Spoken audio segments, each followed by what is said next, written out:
Hello, my name is Amanda Lund, and I'm an associate professor in the departments of Dermatology and Pathology at NYU Langone Health in New York City.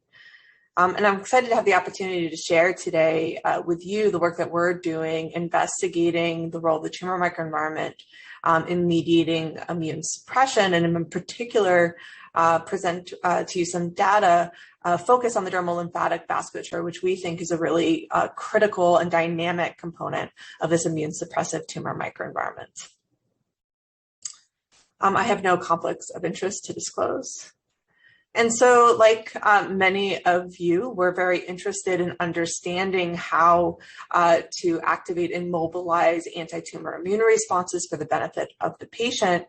And I think we appreciate across the field that there are multiple barriers in place that limit the ability of our systemic host immune responses to really target tumors for durable and persistent control.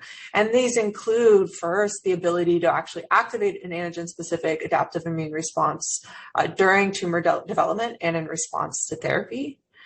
But even after we've done so, that we must mobilize and recruit that effector immune response into the tumor microenvironment where it can actually engage its target. And that even if that is successful, that there remain multiple overlapping mechanisms of immune suppression that are activated within the tumor microenvironment, many of which I think we still have yet to fully understand, that inhibit the ability of that effector immune response to mediate direct tumor control. And so it's by sort of approaching immune oncology from these multiple different perspectives that I think we can design patient therapies that are personalized to the specific needs and barriers that exist within their own immune response, and really broaden the scope of immunotherapy across tumor types and across patient populations. And so the particular component of this tumor microenvironment that we are interested in, as I mentioned, is the lymphatic vasculature. This is a really unique vascular system in that it mediates the unidirectional movement of fluid cells and, of course, tumor cells from peripheral tissues and tumors through a network of vessels to secondary lymphoid organs and the lymph node, where important interactions occur that mediate the activation of immune surveillance and thereby drive potent systemic adaptive immunity. And these vessels, which you see over here in this micrograph, this is murine dermis, with lymphatic vessels are shown here in green, and blood vessels are shown in magenta, are unique vessels. They're large. They lack a continuous basement membrane. They are not invested with muscle cells. And it's for these reasons that they've been assumed to be really passive players in the movement of immunological information from these peripheral tissue sites to draining lymph nodes, where cells and fluid can move through open gaps between the endothelial cells and rapidly transport to draining lymph nodes. So we and others, both in the context of tumors and in the context of viral infection, have robustly demonstrated that the efficient movement of antigen-presenting cells and fluid from peripheral tissues to the lymph node via the lymphatics is absolutely required for efficient protective immunity. And in the absence of this vasculature, you significantly impair host responses to challenge driving exacerbated pathology at the local site of inflammation. But what we've also begun to understand is that rather than being passive conduits or sort of a plumbing system, if you will, we and others now appreciate that these vessels are dynamic, that they regulate expression of molecules that enable cellular interactions in very specific ways, and can actually also actively regulate the fluid that is moved through the system, and thereby tune the information that actually arrives in these draining lymph nodes. And so we now think about the lymphatic vasculature not as a passive system, but as an active component of the tumor microenvironment and of the anti-tumor immune response that can be mobilized within a patient. But more classically, in the context of cancer, the way that the lymphatic vasculature has been appreciated is for its role in regional metastasis. As the necessary route from a developing tumor to lymph nodes, lymphatic vessels are the road over which tumor cells gain access to these lymph nodes. And we know from studies using sentinel lymph node biopsy that the presence of tumor cells within that first draining lymph node is a poor prognostic indicator in many tumor types, including melanoma. And that the probability that a tumor cell accesses these lymph nodes can be, to some extent, predicted by the number of lymphatic vessels that are present in and around a developing tumor. And these vessels seem to also increase with stage. Furthermore, we know that the level or the density of lymphatic vasculature in and around a tumor can be manipulated or driven by the expression of vascular endothelial growth factors, in particular VEGF-C, which can be derived from both the tumor cells themselves as well as from the infiltrating inflammatory myeloid compartment. And so, lymphatic vasculature and lymphangiogenesis, or the proliferation of lymphatic vasculature, has been sort of an established and appreciated component of the tumor microenvironment for some time. And what's important is you can see here that in the context of, in this case, a primary cutaneous melanoma, that the lymphatic vessels, which you see here in green, labeled by protoplanin, are present in and around this developing tumor. And importantly, also sort of nestled within and around the inflammatory, infiltrating cytotoxic T cell response, which you see here in teal. And so, the question has really become whether or not the lymphatic vessel changes that we see that are associated with tumor development are simply contributing to progression by providing these exit routes for metastatic tumor cells, or if rather this remodeling that happens might directly impact tumor immunity and therefore indirectly impact tumor progression. And so for sort of many years now, we've been asking this question to really try to understand how changes in the lymphatic vasculature that evolve with the tumor might directly contribute to the ability of the host to, in the first case, see that tumor. And then following activation of anti-tumor immune responses, do these vessels continue to play a role in the maintenance of that effector T cell response within the established tumor, or in the case of therapy, in response to therapy?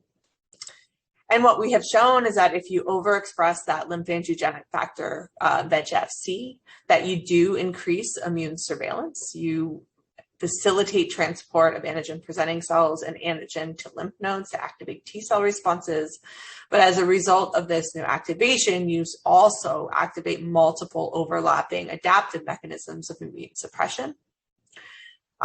Because you create this sort of hot, smoldering tumor microenvironment, VEGF-C overexpressing or lymphangiogenic tumors are much more responsive to immunotherapy, suggesting the hypothesis that we might be able to use the lymphangiogenic microenvironment as a sort of proxy for a hot or inflamed tumor.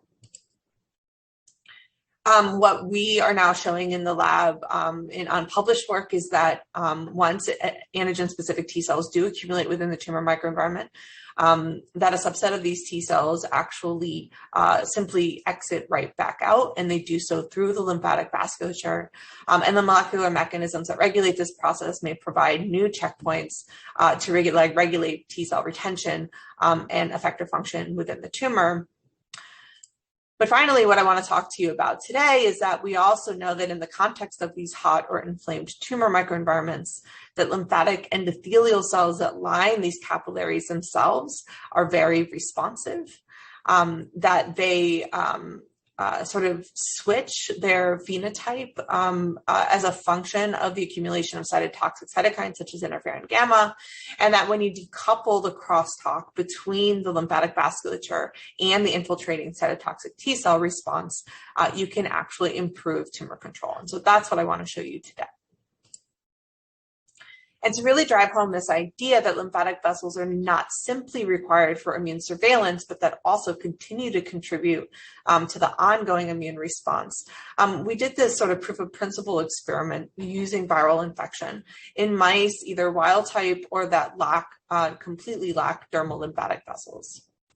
What you can see is that when you infect animals that completely lack a dermal lymphatic vasculature and you control for viral load, that these mice that lack lymphatic vessels exhibit this dramatic and exacerbated and persistent inflammatory response as measured by skin thickness. So that at a time point where virus has been completely cleared, the tissue at the site of infection sort of retains this really pathological inflammatory state. And you can see this at the microscopic level. If we look by H&E, you can see at this late 20-day time point, a dramatic thickening of the dermis and epidermis, as well as this robust and persistent and inappropriate accumulation of leukocytes within this tissue. And so this just really highlights, I think, the important role that exit from tissue and these lymphatic vessels themselves play in allowing a return to homeostasis, which of course in the context of tumor is something that we wish to avoid. The other thing that we know about the lymphatic vasculature, which is quite unique, is that the endothelial cells that compose these lymphatic capillaries have intrinsic immunological properties that are just beginning to be appreciated. Notably, we have shown that lymphatic endothelial cells can scavenge and cross-present antigen. When they do this in the context of a steady state or a tumor, they are high expression of an immune inhibitory molecule PD-L1, drives CD8 positive T cell dysfunction or deletion. But they can also, in the context of viral infection, actually hold on to this antigen and pass it off to dendritic cells to support memory. And so there's some really interesting properties of these lymphatic endothelial cells that may directly regulate local immune responses that really remain to be teased apart in vivo and of course in patients. What we also know is that if you look in the tumor microenvironment, and you could see some of this in the human image that I showed you, is that T cells are often in very close proximity to tumor-associated lymphatic vessels, the vessel you see here in green, the CD8 T cell in light blue. And this really got us thinking about whether or not lymphatic vasculature in the context of the tumor microenvironment itself might adopt some of these immune regulatory processes that are more typical of lymphatic endothelial cells in the lymph node, and actually interact with effector CD8 T cells to modify their function. So this was the work of a talented graduate student in the lab who has since graduated. And the first thing that he did was really ask whether or not the lymphatic endothelial cells present in and around a developing tumor exhibited expression of that immune regulatory checkpoint PD-L1, which we of course all appreciate for its role in immune suppression. And what had been shown previously and what's consistent in our data, that if you look at the lymphatic endothelial cells by flow or blood endothelial cells, that these black lines indicate lymphatic endothelial cells are largely negative for PD-L1 in skin at steady state, whereas blood endothelial cells express some basal levels of PD-L1, even at steady state in skin. But what was really interesting to see was a dramatic upregulation of PD-L1 by lymphatic endothelial cells in the context of a murine melanoma, and really equal levels of expression, if not less expression, by the blood endothelial cells. So this really got us excited by this finding, and we looked at expression of PD-L1 by lymphatic endothelial cells across multiple tumor models. And what you can see is that the level of PD-L1 expressed by these endothelial cells is tuned by its microenvironment. And if we actually plot the infiltrating CD8 T cell response in these tumors versus the extent to which the lymphatics are expressing PD-L1, you can see this nice correlation between infiltrating cytotoxic T cell immunity and the activation of PD-L1 expression by lymphatic capillaries within and around the tumor. So this, again, suggested there was really finely tuned crosstalk between cytotoxic immunity and lymphatic endothelial cells. And we were curious as to whether or not we could demonstrate that PD-L1 expressed by this non-hematopoietic cell type could have any relevance for anti-tumor immune control.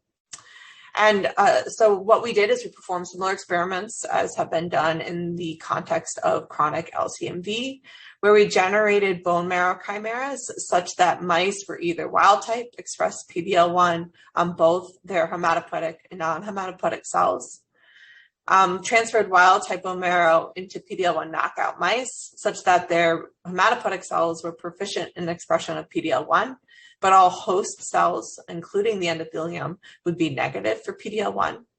And then we did the converse, where we took PD-L1 knockout bone marrow, transferred that into wild type animals to create hematopoietic PD-L1 knockouts.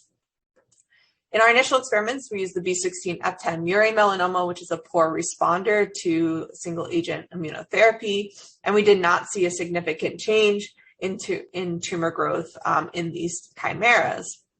But when we actually started to explore the correlates of response within these mice, what we began to appreciate is that both the non-hematopoietic knockout as well as the hematopoietic knockout enabled a reinvigoration of a CD8 T cell response within the tumor associated with enhanced expression of activation markers, including PD-L1, suggesting that both PD-L1 from hematopoietic and non-hematopoietic cells has a role to play in controlling the anti-tumor T cell response. What was interesting, however, is if we looked outside the tumor at circulating lymphocytes, either in the draining lymph node, in the spleen, or in the blood, here we saw that only the hematopoietic knockout had really mobilized an increased systemic response to the tumor, whereas the non-hematopoietic response looked similar on circulating T cell populations. And this suggested the anatomical compartmentalization of PD-L1 and more recent work from Ira Melman's group and others consistent with this that suggests that hematopoietic PD-L1 plays a dominant role in limiting the expansion of a CD8 antigen-specific CD8 positive T cell response, and that we would then suggest that non-hematopoietic PD-L1, including that expressed by the endothelial cells, controls local T cell function at the inflamed site. To eliminate the role of this systemic priming on the effect that we were seeing, we activated antigen-specific T cells, in this case the OT1 transgenic T cell, and transferred them into tumor-bearing mice that express the matched tumor antigen.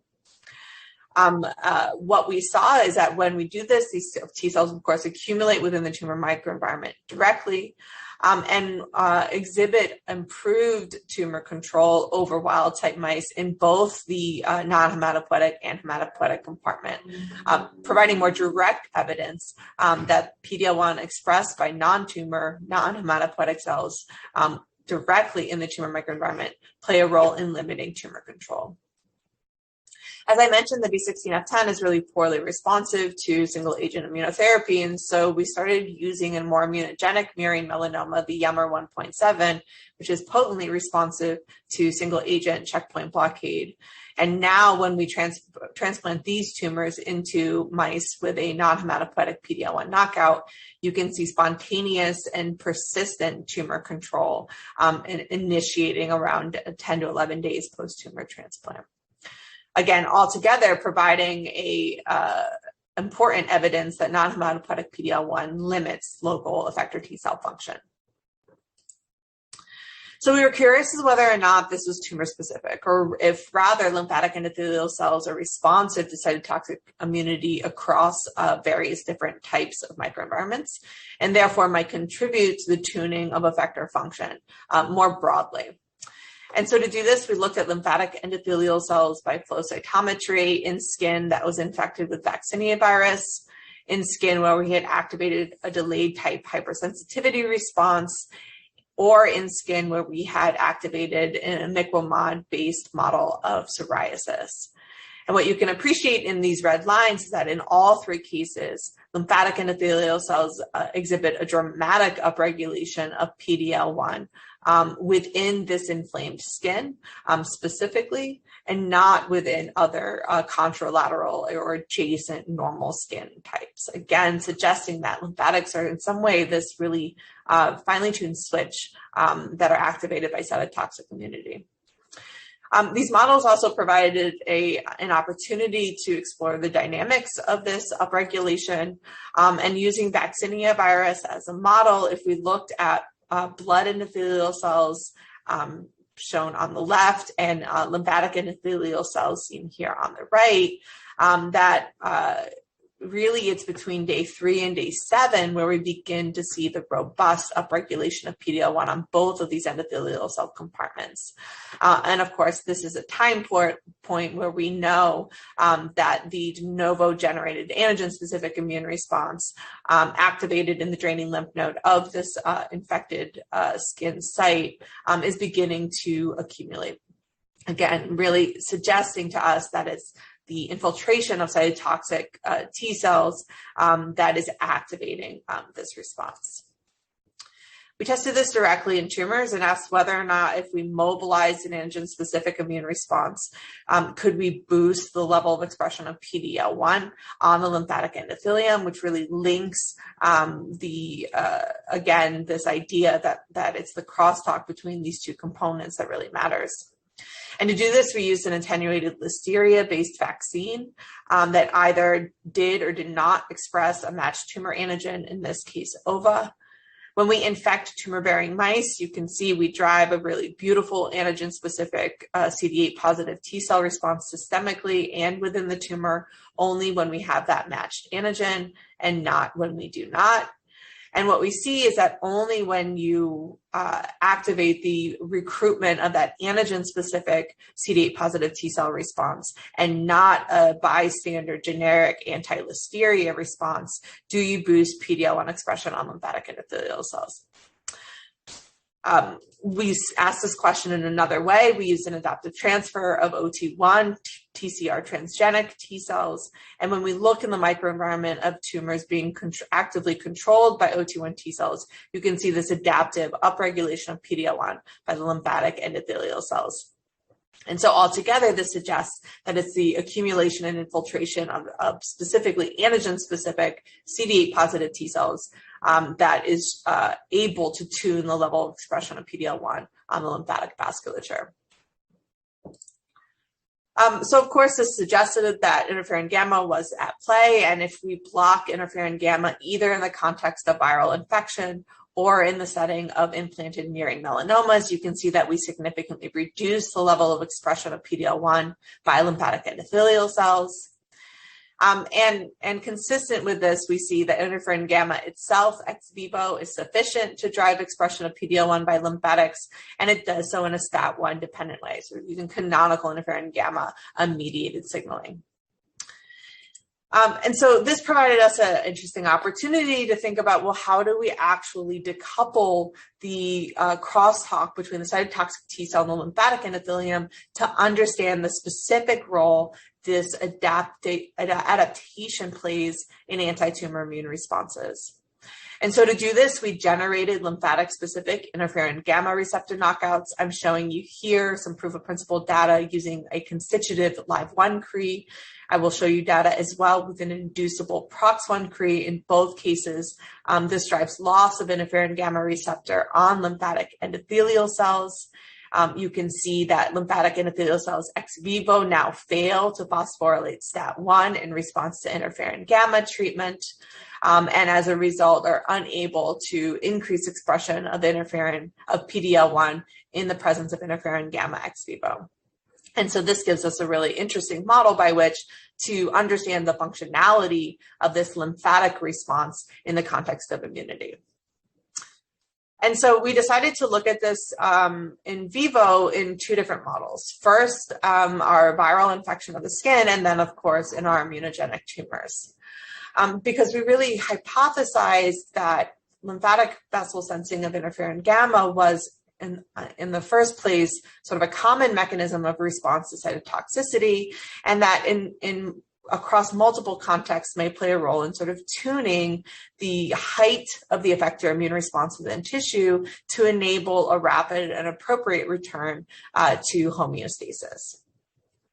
So in the context of viral infection, we might predict that activation of PD-L1 by lymphatic endothelium sort of limits the effector response within that tissue. So we first validated that loss of interferon gamma receptor on lymphatic endothelial cells prevents PD-L1 upregulation in our infected skin, and in fact it does, which is what you see here.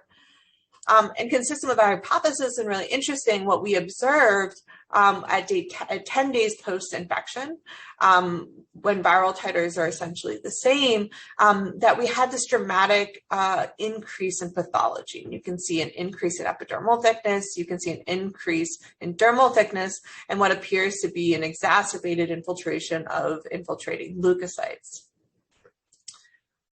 This leukocyte infiltration seemed to be largely driven by T cells. Both CD4 and CD8 T cell presence within the skin was elevated.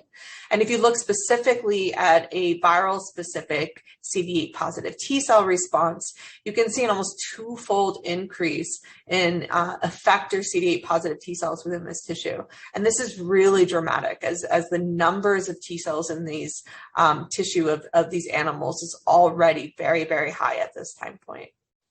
When we look systemically, we saw no increase in the expansion of the B8R specific response. And so these data altogether really suggested that there was some loss of control of the effector response within the tissue at the site of infection itself. What's of course interesting is that if you look at viral control at time points in and around where this pathology becomes really evident, you can see that this elevated effector response has no real effect on control of the virus. And so consistent with the hypothesis that I presented, this really suggests that PD-L1 within tissue, and in this case, all lymphatic endothelial cells, is regulating this balance between protective immunity and tissue homeostasis, and that there's a point at which more effector immunity is not better in the context of these normally resolving inflammatory responses. Now, of course, that's not the case in the tumor, and what we want to do in the setting of tumor is really drive that protective immunity to endpoint. And so we implanted our immunogenic murine melanoma into these lymphatic-specific knockout mice. You can see that we impair the expression of PD-L1 when we do this. And now we can ask whether or not this impacts the ability of the mouse to mobilize a more persistent and durable CD8 positive T cell response. And that's in fact exactly what we see. So now with simply the removal of the interferon gamma receptor from the lymphatic vasculature, you get spontaneous control of a subset of these tumors. That control is mediated by the CD8 positive T cell response, because if we delete CD8 T cells, shown here in green, we lose that advantage. And this leads to a significant survival advantage in these really rapidly growing implantable tumor models. As I mentioned, we confirmed this in a second CRE, in this case, an inducible PROX1 CRE that we activated 1 week prior to tumor implantation. And again, what you see is the significant delay in tumor growth across multiple animals that extends survival. And so this is the first data that demonstrates in vivo, in a lymphatic specific way, that the dynamics or the integration of signals from the tumor microenvironment by lymphatic endothelial cells can directly contribute to the effector phase of an anti-tumor immune response. Now, I mentioned in the beginning that lymphatic endothelial cells can scavenge antigen, and we had shown now quite some time ago that they do this in the context of the tumor microenvironment. And I want to point out here that it remains unclear as to whether or not the functionality of PD-L1 on these endothelial cells acts in concert with scavenged antigen and antigen presentation by these cells, or whether it acts sort of independent of that antigen presenting capability. And that's something that still remains to be fully determined. And so that I would just like to conclude by sort of acknowledging what I think has been really a central tenet of immunology for a long time, which is that inflammation is self-limiting, and that interferon gamma helps threshold responses by activating compensatory immune mechanisms in multiple cell types, both local to the challenge and distant, and that the combination of these mechanisms together maintain the fidelity of the immune response and an appropriate return to tissue homeostasis. What I've shown you here today is that non-hematopoietic PD-L1 limits effector T cell function in tumor microenvironments. That endothelial cells are a major component of this non-hematopoietic PD-L1, and that PD-L1 is driven on lymphatic endothelial cells by their exquisite sensitivity to interferon gamma produced locally within the tumor microenvironment, and that by interrupting the ability of the lymphatic endothelium to sense the cytotoxic immune response, we can actually drive more durable and persistent tumor control in murine melanomas. And with that, I will just thank my group. This work was done by Ryan Lane, who's a talented graduate student in the lab. And we're, of course, very interested in continuing to understand the role of interferon gamma and PD-L1 on endothelial cells in the context of tumors and non-malignant inflammation. Thank you.